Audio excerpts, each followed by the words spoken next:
Bienvenidos a Global Diplomacy Leadership. El día de hoy, en nuestro segundo episodio, vamos a hablar sobre el Día Mundial del Medio Ambiente.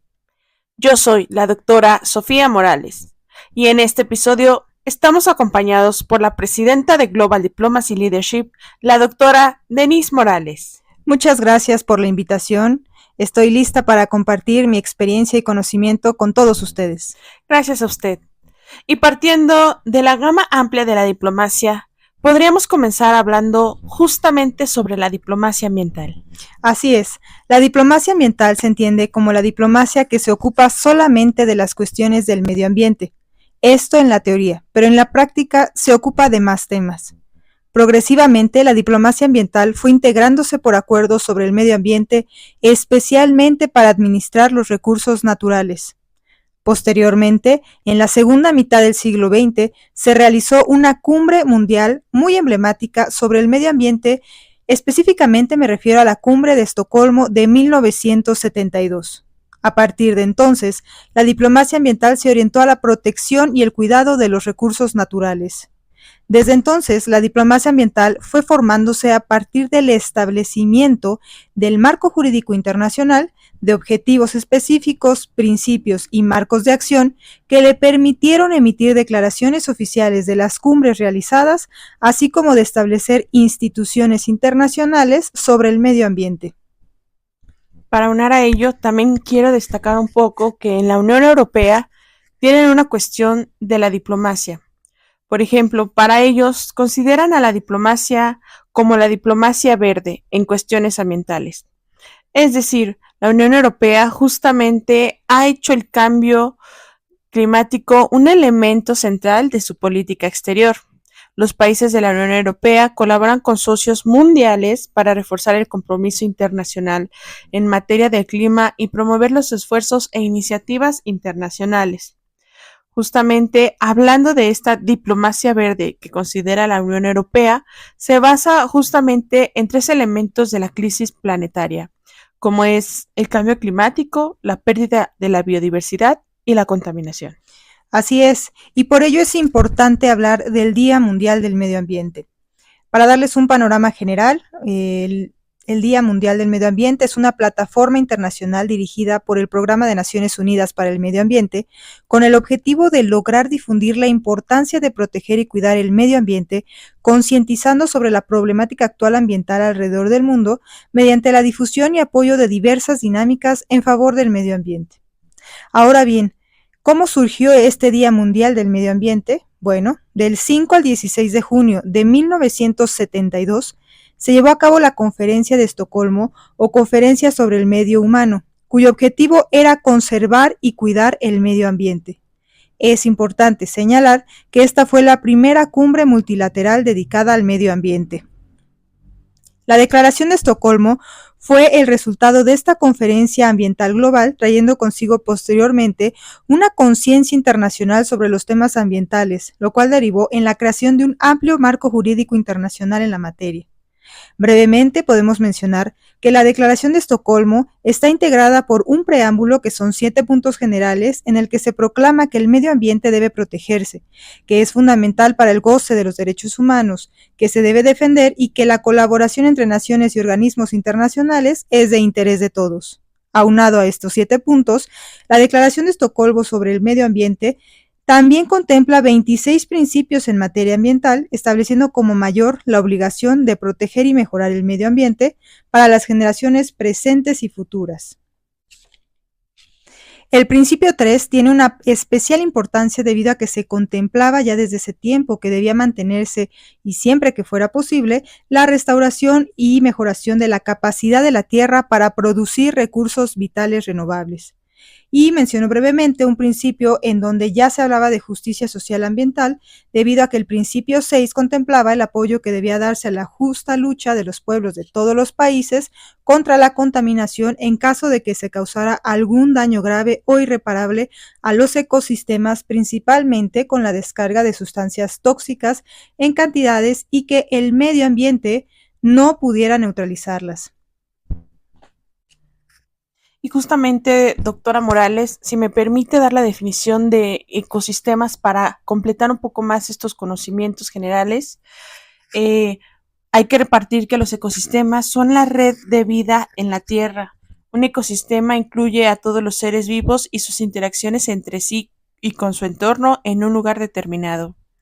Como sabemos, los ecosistemas pueden ser desde un grano de tierra hasta todo el planeta.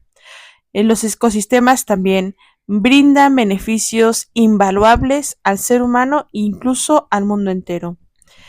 Partes esenciales son, por ejemplo, un clima estable, aire respirable, suministro de agua, alimentos y materiales de todo tipo, así como protección ante desastres y enfermedades.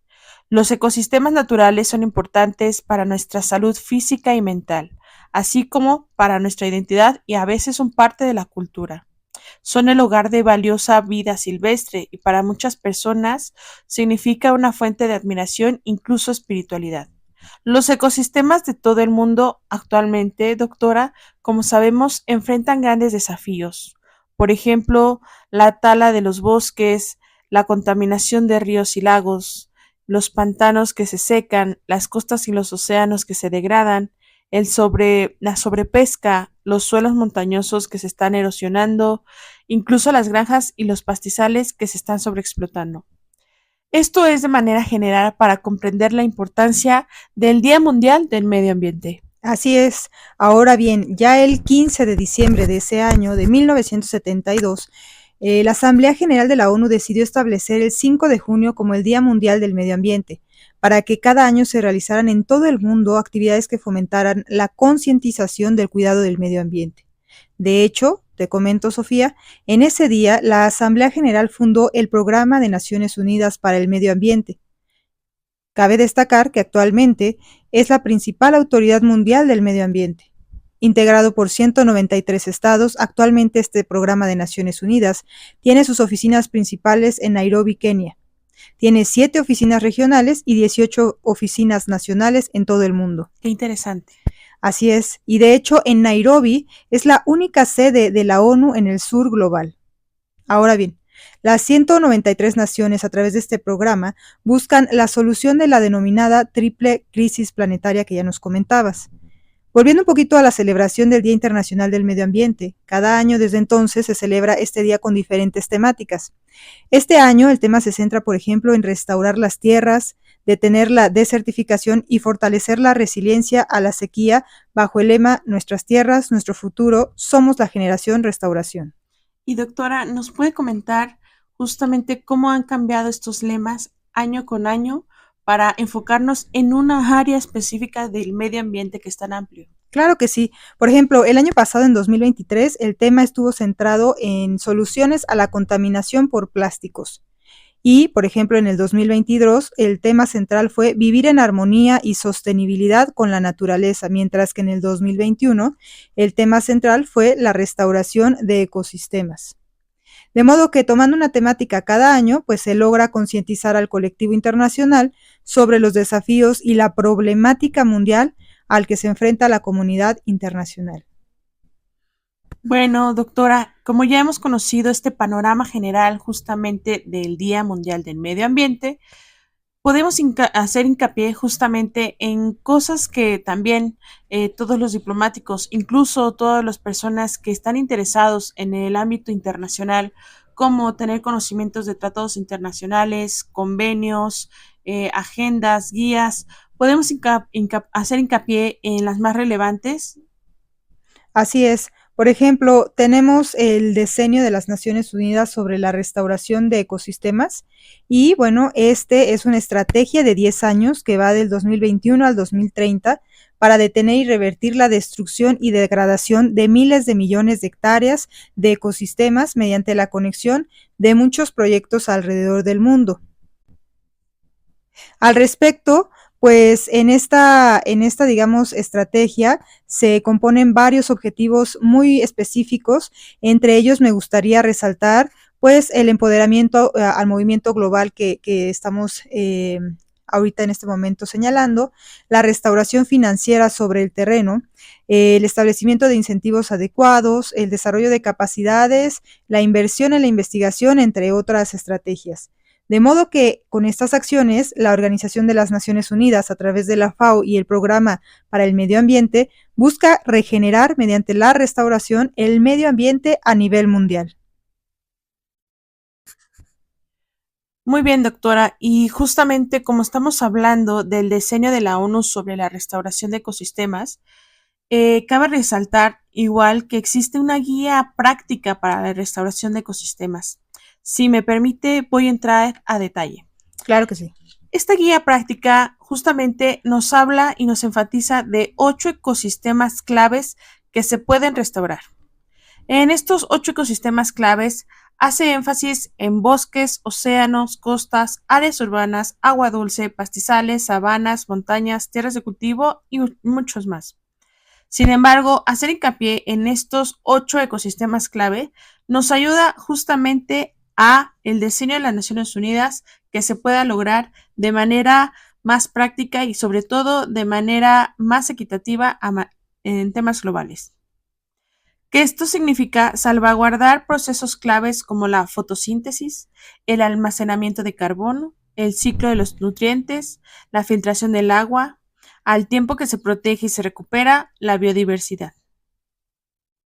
Voy a entrar un poquito a detalle de los beneficios globales que tiene esta restauración. Por ejemplo, como todos sabemos, la mitigación climática, es decir, la restauración de bosques, manglares, junto con otras soluciones naturales, puede proporcionar más de un tercio de la mitigación de gases de efecto invernadero necesaria, por ejemplo, para el 2030. Otro beneficio es la adaptación al clima. El poder de la naturaleza puede ayudar a adaptarnos al cambio climático y la restauración de los humedales en las costas del Golfo de los Estados Unidos podría evitarlo de daños de tormentas. Partiendo a otro punto importante es la seguridad alimentaria, donde la restauración mediante la plantación de árboles en tierras agrícolas podría aumentar la seguridad alimentaria de 1.300 millones de personas. Y por ende, el suministro de agua. La restauración de los bosques, aunada a mejores prácticas agrícolas, podría reducir la contaminación de los suministros de agua. Y por supuesto, en la salud. Agregar árboles urbanos puede reducir los riesgos de contaminación, el calor y el aumento al mismo tiempo que del bienestar mental y físico de miles de millones de personas. Y no dejemos atrás la biodiversidad. Restaurar el 15% de las tierras convertidas en áreas prioritarias podría evitar el 60% de extinciones de especies que se han proyectado. Es decir, los beneficios globales que tiene la restauración son sumamente amplios. Sin embargo, hay que hacer hincapié que, los estados de todo el mundo ya se han comprometido a restaurar más de 1,000 millones de hectáreas de tierras degradadas, un área más grande que China. Por ejemplo, la Comisión Europea presentó una propuesta de metas de restauración de la naturaleza legalmente vinculantes en el 2021. Y bien, para hacer énfasis también en este día importante del medio ambiente, ¿quiénes pueden participar? Pues justamente todas las personas, líderes, grupos de trabajo, empresas, trabajadores, sindicatos, docentes, agrupaciones juveniles, agricultores, ganaderos, gobiernos, pueblos indígenas, científicos, organizaciones de la sociedad civil, ciudades, autoridades locales, mujeres, en fin, todos podemos participar justamente para hacer alguna acción en pro del medio ambiente. Continuando con ello, también existe a la par, de manera general, pero sobre todo muy práctica, un manual de restauración de los ecosistemas, es decir, su guía para sanar al planeta. Está desarrollado justamente en el año 2021 por el Día Mundial del Medio Ambiente. Aquí, si bien se habla de la necesidad de que la Tierra necesita ayuda y de la emergencia climática, así como de la pérdida de la naturaleza, se pretende hacer una conciencia ambiental sobre cada uno de los ecosistemas. Es decir, Se hace una definición breve de cada ecosistema y su importancia. Incluso se les da opiniones de cómo pueden participar o cómo se puede ayudar en pro del medio ambiente. Por ejemplo, los bosques y los árboles nos brindan aire y agua limpios, capturan enormes cantidades de carbono relacionados con el calentamiento global y son el hogar de la mayoría de la biodiversidad terrestre. Brindan alimento y forraje, combustible y materiales, así como apoyo para la subsistencia de miles de millones de personas. Sin embargo, los ecosistemas forestales enfrentan una gran presión dado el crecimiento poblacional y la ansia por tierra y recursos. La restauración de los ecosistemas forestales implica devolver los árboles a las tierras que contaban con árboles anteriormente, entre ellas las zonas agrícolas y con asentamientos, así como mejorar las condiciones de los bosques deteriorados y mucho más. Partiendo ahora a ríos y lagos, los ecosistemas de agua dulce brindan alimentos, agua y energía a miles de millones de personas también, y nos protegen de sequías e inundaciones. Incluso brindan un hábitat único a mucha flora y fauna, entre ellas una tercera parte de todos los vertebrados.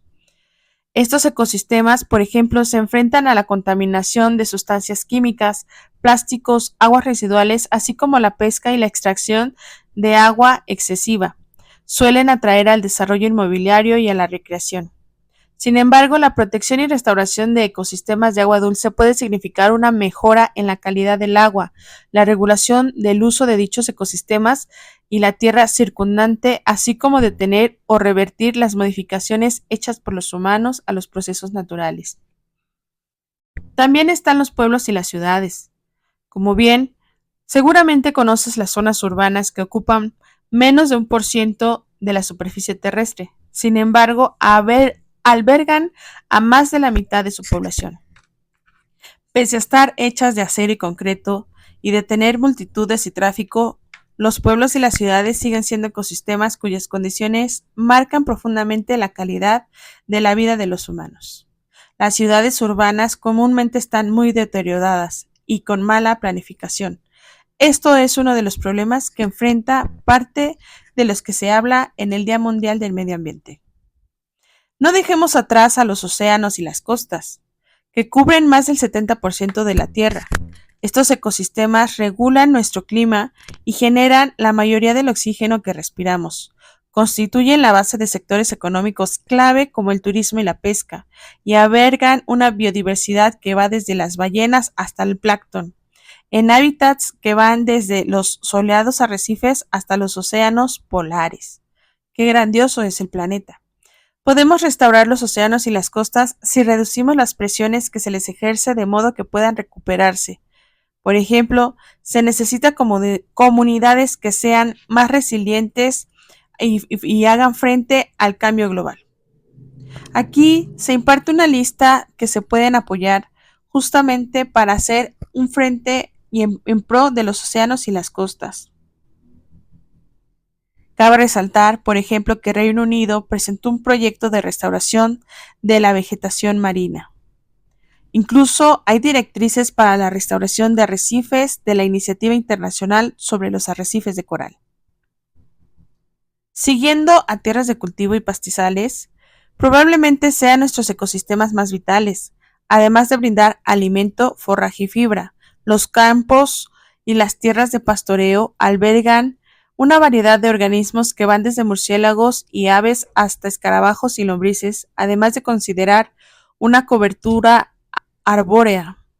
Estos ecosistemas son marcados justamente por el ingenio humano y constituyen tesoros culturales cuya protección cobra un sentido no solo ecológico, sino también cultural.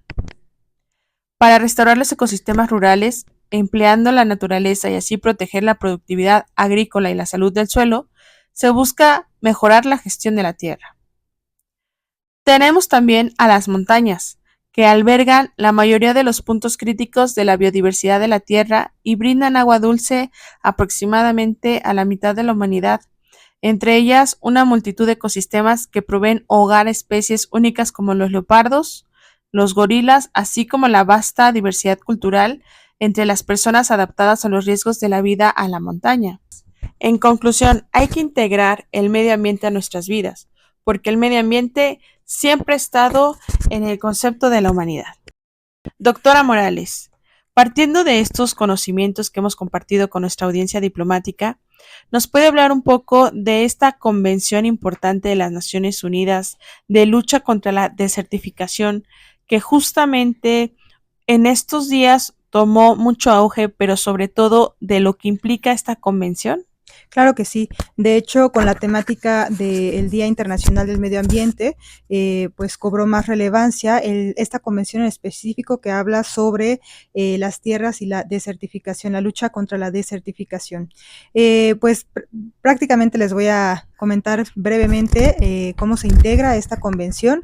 Y bueno, se integra por un preámbulo, 40 artículos y 5 anexos que, bueno, pues esta Convención de las Naciones Unidas de Lucha contra la Desertificación fue establecida en París el 17 de junio de 1994 y contempla la relación que existe entre la desertificación y otros problemas ambientales de dimensión mundial que enfrenta la colectividad internacional, de modo que busca adoptar las medidas adecuadas para luchar contra la desertificación y mitigar los efectos de la sequía en beneficio de las generaciones presentes y futuras. La primera parte de esta convención es la introducción y bueno, se señalan términos utilizados ampliamente en toda la convención, como por ejemplo la lucha contra la desertificación, que consiste en las actividades que forman parte de un aprovechamiento integrado de la tierra, de las zonas áridas, semiáridas y subhúmedas secas para el desarrollo sostenible y que tienen por objeto la prevención o reducción de la degradación de las tierras, la rehabilitación de tierras parcialmente degradadas y la recuperación de tierras desertificadas. Ahora bien, esta primera parte menciona el objetivo del tratado, que es la lucha contra la desertificación y mitigar los efectos de la sequía en los países afectados por la sequía grave o desertificación, particularmente en África, mediante la adopción de medidas eficaces en todos los niveles. Aunado a lo anterior, se contemplan 4 principios, entre los que destacan la cooperación en todos los niveles y tomar en cuenta las necesidades y circunstancias especiales de los países en desarrollo afectados que son parte de esta convención. La segunda parte de esta convención contempla las disposiciones generales como obligaciones generales. La tercera parte consiste especialmente en los programas de acción, cooperación científica y técnica. Además, la cuarta parte constituye las instituciones, especialmente la Conferencia de las Partes, como órgano supremo de la Convención, la Secretaría Permanente, el Comité de Ciencia y Tecnología, entre otros órganos. La quinta parte señala los procedimientos relativos a, por ejemplo, el arreglo de controversias. La sexta parte establece las disposiciones finales, como la firma o su entrada en vigor. Aquí es interesante señalar que esta convención tiene un anexo de aplicación para África, Asia, América Latina y el Caribe, el Mediterráneo Norte, Europa Central y Oriental.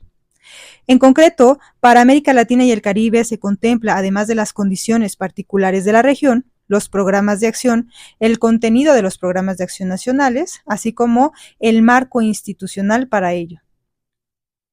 Así, la Convención de las Naciones Unidas de Lucha contra la Desertificación reconoce la preocupación de la comunidad internacional sobre las consecuencias de la desertificación y la sequía. Es muy amplia justamente lo que nos está comentando, doctora, de que la Convención de las Naciones Unidas de Lucha contra la Desertificación, pues justamente engloba la mayor parte de las problemáticas que hoy en día tiene el mundo. Y en uno de los datos proporcionados por las Naciones Unidas, nos narra justamente que hasta el 40% de las zonas terrestres del planeta están degradadas. Es afectación directamente a la mitad de la población mundial. Incluso el número y la duración de los periodos de sequía han aumentado en un 29% desde el año 2000. Hacen un llamado justamente a tomar medidas urgentes, porque se prevé que las sequías podrían afectar a más de 3/4 partes de la población mundial en el 2050. Es por ello, doctora Morales, que el Día Mundial del Medio Ambiente justamente cobra gran auge y gran importancia hoy en día. ¿Nos puede contar un poco de la experiencia que se vivió justamente en estos últimos días, pero sobre todo en Arabia Saudita, en conmemoración al Día Mundial del Medio Ambiente? Así es. La temática anual del Día Mundial del Medio Ambiente para este año, bueno, se eligió eh, sobre todo como país y anfitrión a Arabia Saudita y bueno, con la temática que ya mencionamos anteriormente, recordemos también que será anfitrión de la Conferencia de las Partes en su 16º periodo de sesiones en su capital, Riad, del 2 al 13 de diciembre de 2024. Solo para recordar, en el 2023 Costa de Marfil fue el país anfitrión del Día Mundial del Medio Ambiente. Bueno, se hizo un panel y una reunión en Arabia Saudita para festejar y para celebrar y conmemorar el Día Mundial del Medio Ambiente. Y bueno, en ese marco, la secretaria general adjunta de las Naciones Unidas y directora del PNUMA, que es Inger Andersen, destacó que la restauración y la degradación de la tierra y la desertificación y la sequía son problemas globales que dañan la seguridad alimentaria. Para ella la clave y la solución es la restauración de las tierras principalmente, la lucha contra la desertificación y el aumento de la resiliencia a la sequía. Mencionó también que Arabia Saudita es líder a nivel regional de la gestión sostenible de la tierra, aunado a que la Iniciativa Verde Saudita protege el 30% de la tierra y el mar. Es así como la directora del PNUMA nos invita a unirnos a la restauración generacional y la protección de nuestras tierras. Por su parte, el ministro del Medio Ambiente de Arabia Saudita, el ingeniero Abdul Rahman, señaló que es importante concientizar sobre el medio ambiente, especialmente porque es el motor clave de las actividades económicas. Mencionó que es importante limitar la degradación de la tierra. Por ello, el Reino de Arabia Saudita ha realizado grandes iniciativas regionales e internacionales al respecto, como la Iniciativa Verde Saudita y la Iniciativa del Medio Oriente promoviendo la cooperación regional. También ha lanzado la Iniciativa General de Restauración de Arrecifes de Coral adoptada en 2020, la creación de la Organización General de Recursos Hídricos para la Sostenibilidad del Agua para reducir el impacto de las sequías, así como el Foro Ambiental para la Sostenibilidad Financiera. Me gustaría retomar también el mensaje que dio el secretario general de la ONU, Antonio Guterres, con motivo del Día Mundial del Medio Ambiente, en el que señaló que ante la situación actual se requiere de máxima cooperación y máxima acción. Sobre todo hizo énfasis en que las decisiones que tomen o dejen de tomar los líderes internacionales es fundamental. Y bueno, ante la preparación del G20 y G7 se requiere de máxima cooperación internacional al respecto. Es aquí donde la diplomacia ambiental también toma una gran relevancia. Además, un tema muy importante fue el del Acuerdo de París, debido a que a casi una década de su entrada en vigor, la diferencia entre 1.5 grados y 2 grados sería la diferencia entre la extinción y la supervivencia de algunos pequeños estados insulares y comunidades costeras, lo cual resulta alarmante. Además, reiteró que 1.5 grados centígrados es un límite físico del planeta. Las consecuencias en las capas de hielo en Groenlandia y la Antártida Occidental serían catastróficas ante el aumento del clima mundial. Finalmente mencionó que los recursos vitales se están agotando, especialmente por las recientes olas de calor, de ahí que ante el panorama actual se deben tomar medidas urgentes. Es correcto, doctora Morales. Y por último, sabemos que el tema de medio ambiente es muy amplio y concretizar en uno en específico aún así sigue siendo tan amplio y tan vasto. Queremos llegar en este segundo episodio justamente a unas breves conclusiones de esta información que hemos proporcionado a toda nuestra audiencia diplomática y a nuestro público en general sobre la importancia de este Día Mundial del Medio Ambiente. Y justamente para concluir, si me permite, voy a dar unos datos específicos para que nos quedemos pensando y sobre todo valoremos la importancia del medio ambiente. Según los datos que se fueron proporcionando también en este día importante del medio ambiente, los lagos, ríos y humedales contienen entre el 20 y 30% del carbono mundial, a pesar de ocupar solo el 5 y 8% de la superficie terrestre. Por ejemplo, también las tierras agrícolas, cada 5 segundos se erosiona una superficie de suelo equivalente a un campo de fútbol. Sin embargo, se requieren 1000 años para generar 3 centímetros de tierra vegetal, que es la capa más superficial del suelo. Entre otros, los bosques, por ejemplo, cubren el 31% de la tierra, pero no están distribuidos por igual. ya que más de la mitad de los bosques del mundo se encuentran en solo 5 países: Brasil, Canadá, China, Rusia y Estados Unidos. Los bosques incluso albergan más de la mitad de las especies terrestres de animales, plantas e insectos del mundo. Más de 28.000 especies de plantas están registradas actualmente como de uso medicinal y muchas de ellas se encuentran en ecosistemas forestales. Por otra conclusión, son los desiertos, que cubren más de la quinta parte de la superficie terrestre y se encuentran en todos los continentes.